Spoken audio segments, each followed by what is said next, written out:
Yes, welcome back. This is Hope Adon right here at Hope TV, where you look and you live. It is now time for the newspaper review. My name is Gichuru. We start by setting the standard. This is the Standard newspaper, and they go with the headline, Politics versus the law. That is the headline, Politics versus the law. And we have a picture there of President William Ruto, his impeached deputy Rigathi Gachagua. And of course, we also have the speakers of both houses. This is Amason Jeffa Kingi, the Senate Speaker, and his National Assembly counterpart Moses Wetangula. And we have also Chief Justice Martha Koome. And they write, cases begin. An unprecedented battle will take place in the corridors of justice starting today. Myriad issues are on the table in what is turning out to be an epic battle between the president, parliament, impeached deputy president, and judges. While pundits contend politics usually wins over the law, Chief Justice Martha Koome and her officials have their work cut out. And you can read that story. It's on page 8 and 9 inside the Standard. Still on the front page, Ruto skips coast meetings, jets back to Nairobi. It's covered on page 12. And they are saying the president deferred all the planned events in Mombasa after his short Kwale address. Unlike in the past, he did not engage with Kenyans and he had tight security. And that is a story that you can read on page number 12. I also see on the front page, doubts cast over body said to be missing MCA. The body was discovered in Lake Yahud in Wajir County on Saturday, but the burial has been halted until DNA tests are done. So there are concerns that the badly mutilated body discovered on Saturday might not be that of Yusuf Hussein Ahmed. Relatives and some local leaders want DNA conducted. You can read that on page 3. On page 2, airlift program that crashed with dreams of Uasin Gishu youth. The overseas education program has turned into a huge scandal and a court case. Some parents paid fees ranging from 1.2 million shillings to 1.5 million shillings. You can read that on page number 2 as well. And I also see another story here. Wairimu dumped a salon to become human trafficker.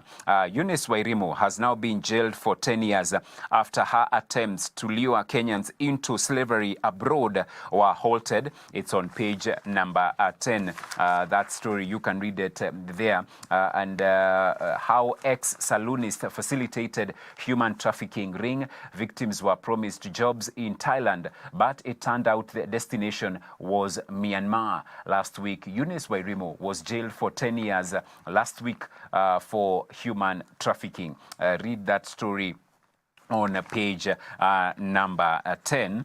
I also see on the business section, KenGen to add 1,500 megawatts to power grid. That is on the business section inside the business, that is inside the Standard. I also, the Financial Standard pullout, power sector on edge as new plants dry up. A moratorium on fresh power purchase agreements over the last 6 years means the country runs the risk of having no additional electricity to the grid, with demand quickly outstripping supply. That is a story that you can read on page number 10 as well. And World Bank boss focused on job creation ahead of annual meetings. The global lender has created an advisory council on jobs led by Singaporean president and former Chilean president as well. That is on the pullout, that is the Financial Standard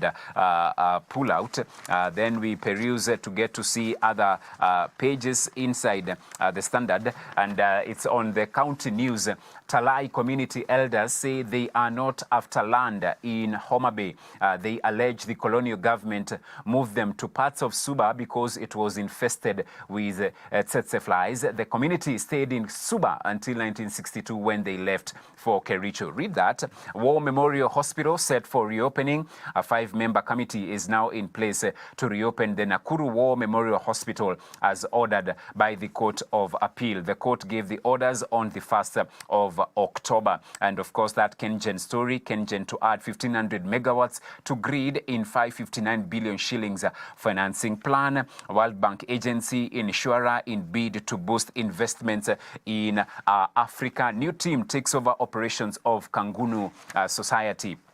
That is on the county and the business section. I also see the world news, Biden to make his first trip to Africa in his final weeks in office. U.S. President Joe Biden ignored the continent for his entire term, but he will be visiting Angola in December. The U.S. is responding to the expanding influence of China, Russia, and other emerging powers in Africa. I also see World Health Organization to lead 1,000 Gaza evacuations as well. American polls, disinformation sugar-coated as breaking news. NewsGuard has identified 36 false narratives related to the upcoming election. The blizzard of falsehoods reflects a new normal in the age of information chaos. That is the world news. We look at the sports news. And Champions League action resumes as top sides seek more points.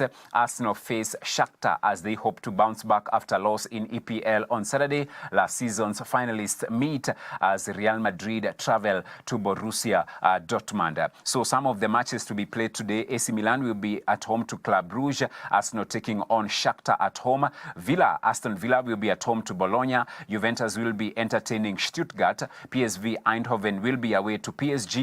And a repeat of the last season's final as Real Madrid will be at home to Borussia Dortmund. I also see junior starlets seek to bow out of World Cup with pride. Kenyans girls lost their second match on Sunday to bow out the Under-17 World Cup. Kenyans hope to beat Mexico on Thursday in their last group match. All Blacks wary of Japan flair as tour kicks off. That is in the sports page. Let's look at the Daily Nation, and they are reporting how Treasury is abating 437 billion shillings Adani secret deals. That is what they go with. Treasury allowing agencies to go for specially permitted procurement procedure model. Opaque, Treasury has taken advantage of a loophole in procurement laws to secretly enter into contracts without going through a competitive process, sparingly used in the Kibaki and Uhuru eras. The little-known clause has now become the foundation on which at least 4 controversial multi-billion shilling tenders with companies that have ties to Indian conglomerate Adani Group are built. Read that story on page 10. Still on the front page, Gachagua raises a storm over cases. At lightning speed, impeached Deputy President Rigathi Gachagua has written to the judiciary questioning how one of the cases challenging his impeachment was placed before a 3-judge bench without orders from Chief Justice Martha Koome. Gachagua queried how the bench hastily convened last Saturday to consider an application seeking to lift an order blocking the swearing-in of Interior CS Kithure Kindiki as Deputy President. It's a story that is covered on page 4. Then the question here: who wanted Kirinyaga MCA's daughter dead? On the afternoon of October 12th, Seth Nyakeo, 23, left her mother's home in Kamaki's estate, Kiambu County, to visit a friend in Thika Town. The following day, her body was found in a rented room. It's a story you can read. Terrible, terrible story on page number 2. Then I also see another story here. Highest number of candidates start KCSE exams today, and the 2024 KCSE examination starts today with candidates taking practical and oral papers for elective subjects before the common tests for all candidates kick off on November 4th. This year's edition has the highest registered candidates in the history of the test at 965,501, an increase from last year's 903,138 candidates. The exam examinees undertook their rehearsals last week on Friday. The last paper will be taken on November 22nd, and we wish and we pray for all the candidates as they start their exams, and we wish them well. We wish them success. Still, there is another story here. Shock of Sonko holding titles for affordable housing land. The former governor is still in possession of 2 title deeds for parcels on which the government is putting up affordable housing units. Nairobi City County team has been told. Astonishing, you know. You can read that story on page number 12 as well. Diani tops Africa holiday beach destinations list. JKIA was the leading airport in Africa, while Kenya Airways, Africa's leading airline brand. You can read that story on page number 3. DN2 Healthy Nation pullout, ending deaths from childbirth. Every year, thousands of women die while giving birth due to excessive bleeding. But now there is hope.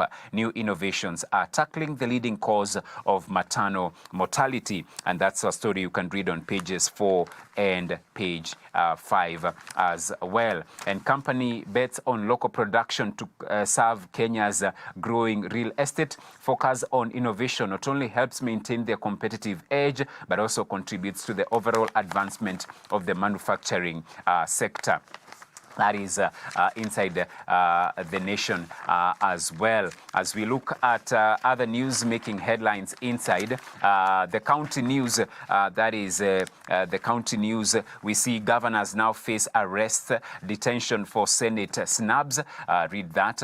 Police in a sport as illicit brew dens thrive in Kitengela as well. From the international news, U.S. presidential contenders hit the campaign trail. Russia and Moldova trade blame over election fraud. And the business section, AAR Hospital joins private sector drive to fight graft. Banks debt exposure hits 240 billion shillings, CBK report says. And 5,000 shillings maximum value of gifts staff at AAR Hospital will be allowed to receive in a new anti-graft initiative. And SACCOs seek to access to national payments system. That is in the business section. Let's go to the back page. And Kenya admits to seizing and repatriating 4 Turkish refugees, and that story of record numbers to sit KCSE as national exams begins today. And I see also here sports news. Kenya-Gambia clash in 2026 T20 World Cup qualifier. Kipyegon Wanyonyi delighted to have made awards shortlist. Double Olympic champion Beatrice Chebet also nominated in women's category. 3 Kenyans to battle other nominees for World Athletics Women and Men Track Athlete of the Year accolades. That is in the sports pages. Quickly, let us check what's being reported in the Business Daily. And this, they are saying Kenyans with over 500,000 in banks revealed. Top 1% holds more than 3/4 of deposits. KCB, Equity, and CBA control 2/3 of high-value accounts. So less than 1% of Kenya's bank accounts held more than 500,000 shillings last year, highlighting Kenya's poor savings culture and the growing income inequality. I also see Mbadi Ndongo rules signal clash over seized graft assets, and Kenya hopeful as IMF meets to decide on delayed new funding. Kenya power outages surged to 10.14 hours. Safaricom Ethiopia's market share hits 5.5%. You can read that. Caesar Mwangi, there is a quote here by Caesar Mwangi: if we do not act swiftly in rebuilding the trust that every citizen is longing for, all of us will be the losers. You can read that on page 9. And that is what is being reported in our dailies this morning. It's a lot. Let's continue to pray for our nation. Let us not give up on our nation. We don't have an alternative. We don't have a substitute. Let us pray for the prosperity, for the success, for the well-being of our nation. May justice be our shield and defender as well. We take a short break for the video of the day.